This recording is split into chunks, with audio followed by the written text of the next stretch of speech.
Hi everybody and welcome to my channel. My name is krmorrighan and today I'm going to be doing a reading from the Song of Achilles by Madeline Miller. I've actually already done a review of this book, which I will link below if you want to check that out. I talk about the plot, the characters, the writing, and the author. I just give a little general overview of who I'd recommend it for, so if you're curious about this book, I would definitely check out that review as well. For today's video, I thought I would just do a reading from chapter 4. I know in previous videos I have started with the first chapter or a prologue.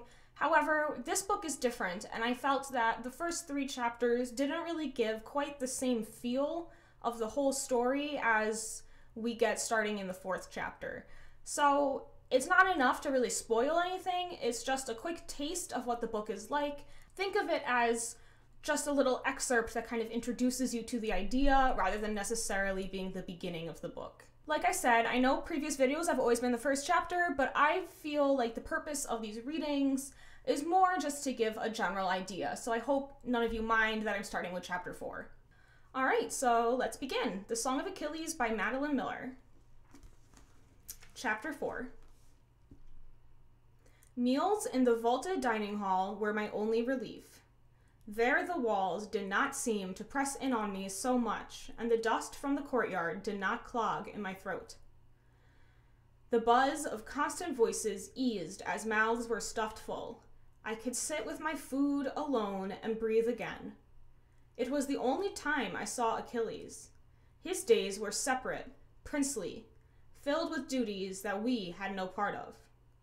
But he took each meal with us, circulating among the tables. In the huge hall, his beauty shone like a flame, vital and bright, drawing my eye against my will. His mouth was a plump bow, his nose an aristocratic arrow. When he was seated, his limbs did not skew as mine did, but arranged themselves with perfect grace, as if for a sculptor. Perhaps most remarkable was his unself-consciousness. He did not preen or pout as other handsome children did.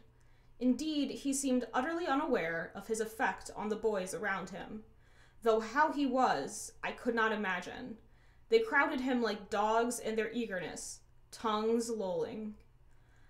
I watched all of this from my place at a corner table, bread crumpled in my fist. The keen edge of my envy was like flint, a spark away from fire. On one of these days, he sat closer to me than usual, only a table distant. His dusty feet scuffed against the flagstones as he ate. They were not cracked and calloused as mine were, but pink and sweetly brown beneath the dirt. Prince, I sneered inside my head. He turned as if he had heard me. For a second our eyes held, but I felt a shock run through me. I jerked my gaze away and busied myself with my bread. My cheeks were hot, and my skin prickled as if before a storm. When, at last, I ventured to look up again, he had turned back to his table and was speaking to the other boys. After that, I was craftier about my observation, kept my head down and my eyes ready to leap away. But he was craftier still. At least once a dinner, he would turn and catch me before I could feign indifference. Those seconds, half seconds, that the line of our gaze connected were the only moment in my day that I felt anything at all. The sudden swoop of my stomach, the coursing anger, I was like a fish eyeing the hook. In the 4th week of my exile, I walked into the dining hall to find him at the table where I always sat. My table, as I had come to think of it, since few others chose to share it with me. Now, because of him, the benches were full of jostling boys. I froze, caught between flight and fury. Anger won. This was mine, and he would not push me from it, no matter how many boys he brought. I sat at the last empty space, my shoulders tensed as if for a fight. Across the table, the boys postured and prattled about a spear and a bird that had died on the beach and the spring races. I did not hear them. His presence was like a stone in my shoe, impossible to ignore. His skin was the color of just pressed olive oil, and smooth as polished wood, without the scabs and blemishes that covered the rest of us. Dinner finished, and the plates were cleared. A harvest moon, full and orange, hung in the dusk beyond the dining room's windows, Yet Achilles lingered. Absently, he pushed the hair from his eyes. It had grown longer over the weeks I had been here. He reached for a bowl on the table that held figs and gathered several in his hands. With a toss of his wrist, he flicked the figs into the air, 1, 2, 3, juggling them so lightly that their delicate skins did not bruise.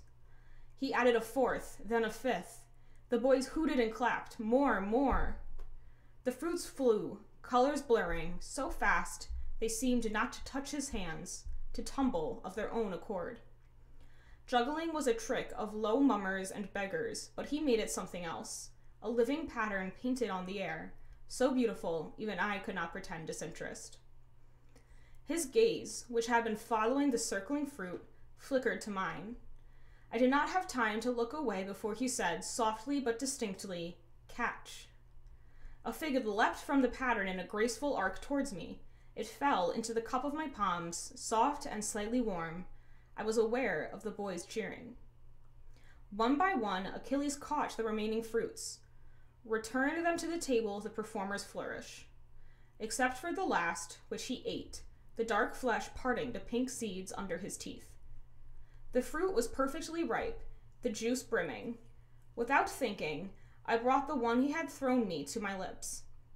Its burst of grainy sweetness filled my mouth. The skin was downy on my tongue. I had loved figs once. He stood, and the boys chorused their farewells. I thought he might look at me again, but he only turned and vanished back to his room on the other side of the palace. The next day, Peleus returned to the palace, and I was brought before him in his throne room. Smoky and sharp from a yew wood fire. Dully I knelt, saluted, received his famously charitable smile. "Patroclus," I told him when he asked. I was almost accustomed to it now, the bareness of my name without my father's behind it. Peleus nodded. He seemed old to me, bent over, but he was no more than 50, my father's age. He did not look like a man who could have conquered a goddess or produced such a child as Achilles. "You are here because you killed a boy. Do you understand this? This was the cruelty of adults. Do you understand?" "Yes," I told him. I could have told him more of the dreams that left me bleary and bloodshot, the almost screams that scraped my throat as I swallowed them down, the way the stars turned and turned through the night above my unsleeping eyes. "You are welcome here. You may still make a good man." He meant it as a comfort. Later that day, perhaps from him, perhaps from a listening servant, the boys learned at last of the reason for my exile. I should have expected it. I had heard them gossip of others often enough. Rumors were the only coin the boys had to trade in. Still, it took me by surprise to see the sudden change in them, the fear and fascination blooming on their faces as I passed. Now, even the boldest of them would whisper a prayer if he brushed against me. Bad luck could be caught, and the Erinyes, our hissing spirits of vengeance, were not always particular. The boys watched from a safe distance, enthralled. Will they drink his blood, do you think? Their whispers choked me, turned the food in my mouth to ash. I pushed away my plate and sought out corners and spare halls where I might sit undisturbed, except for the occasional passing servant. My narrow world narrowed further, to the cracks in the floor, the carved whorls in the stone walls. They rasped softly as I traced them with my fingertip. "I heard you were here." A clear voice like ice-melted streams. My head jerked up. I was in a storeroom, my knees against my chest, wedged between jars of thick-pressed olive oil. I had been dreaming myself a fish, silvered by sun as it leapt from the sea. The waves dissolved, became amphorae and grain sacks again. It was Achilles, standing over me. His face was serious, the green of his eyes steady as he regarded me. I prickled with guilt. I was not supposed to be there, and I knew it. "I have been looking for you," he said. The words were expressionless. They carried no hint of anything I could read. "You have not been going to morning drills." My face went red. Behind the guilt, anger rose slow and dull. It was his right to chastise me, but I hated him for it. "How do you know? You aren't there. The master noticed and spoke to my father. And he sent you. I wanted to make him feel ugly for his tale-bearing. No, I came on my own. Achilles' voice was cool, but I saw his jaw tighten just a little. I overheard them speaking. I have come to see if you are ill. I did not answer. He studied me a moment. My father is considering punishment, he said. We knew what this meant. Punishment was corporal, and usually public. A prince would never be whipped, but I was no longer a prince. You are not ill, he said. No, I answered dully. Then that will not serve as your excuse. What? In my fear, I could not follow him. Your excuse for where you have been. His voice was patient. So you will not be punished. What will you say? I don't know. You must say something. His insistence sparked anger in me. You are the prince, I snapped. That surprised him.